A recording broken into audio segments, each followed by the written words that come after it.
So Sea Explorer Yacht Club de Monaco is classed as an IMOCA 60, and what they are is they're a collective group of racing yachts specifically used for the Vendée Globe and for short-handed or single-handed racing. A few facts about the IMOCA class: they're 60 foot in length, they all have to be no longer than 60 foot, they weigh about 8 tons, so they're very light for this sort of size of racing yacht, and that's because they're made of carbon fibre, which makes them very fast. As well as that, they have a keel which can move from side to side and weighs about 4.5 tons, and it will stick 4.5 meters into the water underneath the boat, which helps with performance. As well as that, we've got a couple of hydrofoils either side of the boat, and this helps to lift the boat out of the water and make them fly. They're very advanced in terms of technology. And finally, the mast is 28 meters high, giving the boats an overall height of about 30 meters. So one thing that makes Sea Explorer Yacht Club de Monaco one of the more unique IMOCAs is the fact that we are zero emission. One of the ways that we do this is we have solar panels on board, which generate most of our electricity on board, and means we don't have to use any diesel or fossil fuels to power the boat. As a secondary backup, we also have the hydro generators off the back of the boat, and they're small turbines that will stick in the water and they'll help generate electricity as well. But using this, Boris won't have to use any fossil fuels during his trip around the world. So a bit of history about Sea Explorer Yacht Club de Monaco. The boat was built in 2015 for the last edition of the Vendée Globe for Team Gitana. In 2017, after the race, Boris took the helm of the boat and he's managed the boat ever since for the last 4 years in preparation for this edition of the Vendée Globe. One of the big upgrades this year was to add the larger foils on the side of the boat. You can see them now sticking out the deck, and which, when fully extended, will stick 3 meters out the side of the boat. But yeah, for the last 4 years, Boris has been the skipper of this boat. So this here is the nav station on board the boat. This is where we either communicate with the land, look at the weather, or look at the charts to figure out which way we're going and which way is the best way to sail. So the way we communicate with the land is we have 3 different satellite systems. We have the Certus, we have the Iridium, and we have the Fleet Broadband. And they're 3 different satellite constellations which we use to communicate with the land, to send data back for the ocean pack, for Boris to be able to speak to his family, and for us to communicate with the race direction. This here is our navigation computer, so we have all the charts and we have all the weather, which we can download and choose the fastest route to sail around the world and to effectively navigate around the world. Apart from that, we've got a few other electronic controls, a sleep alarm, which is very important as a solo sailor, but as usual, it's all very basic. So in the cockpit, this is where we control all the sails and all the ropes on board the boat. You can see that they all come to this central place here, which is called the piano. And each of these ropes are attached to different things on the boat, which we control to alter the performance of the boat.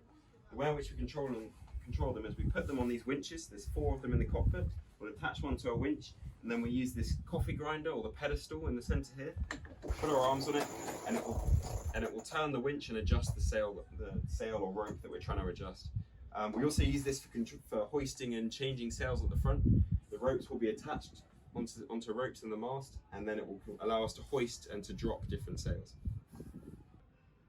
So we're currently sat in the control center of the boat. This is called the cockpit, and it's where we control all the sails and the steering of the boat. So right here in my left hand, this is the tiller. This is what we use to steer and control the boat. A bit like a normal steering wheel you have in your car, apart from it's just a stick that sticks forward. Now, because Boris is solo on the boat, he doesn't have time to be steering this the entire time during the race. So what he has is something called an autopilot.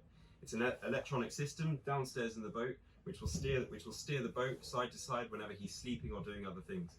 And we control it using these buttons here. So there's a left and there's a right button, and you choose how much you want to turn left or right.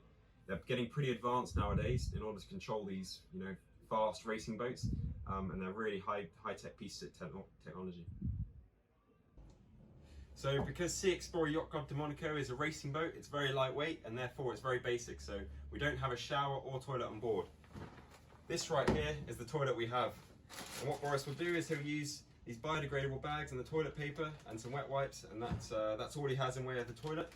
The shower, he has a few washing and toothbrush, but it's very basic as well, and he'll just use the rainwater whenever he gets a chance, so very basic washing facilities on board.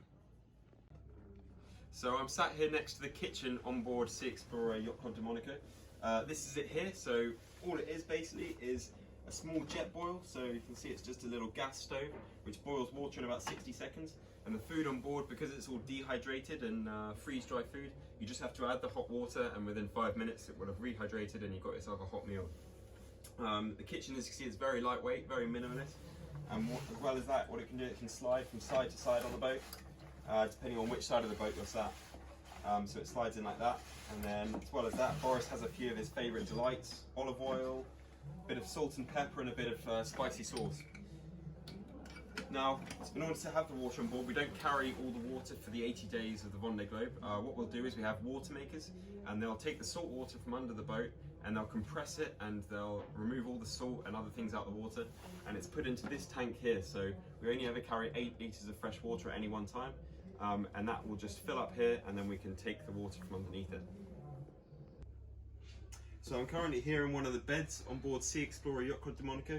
What we actually call these are bunks, and we have one on either side of the boat. I'm in the port hand side one, the left hand side, and there's one on the starboard side as well, which depending on what tack we're on will move from side to side. The bed itself is pretty comfortable. We've got a nice memory foam mattress, we've got a nice pretty water resistant pillow here, and just a standard sleeping bag. It's pretty comfortable. But one feature which none of you will have in your normal beds is this adjusting height of it.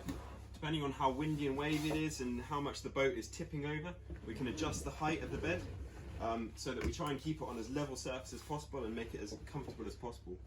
As well as that, Boris is going to have this curtain which he can pull across his bed, and to make sure that no really big waves throw him out of the bed, this will be attached down here, and it will prevent him from falling across the boat and hurting himself. As far as it goes, it's a pretty comfortable bed, and a bit noisy on board, but sleeping is quite easy. So there are a number of ways that Sea Explorer Yacht Club de Monaco will be contributing to science and to research into the ocean as we sail during the Vendée Globe.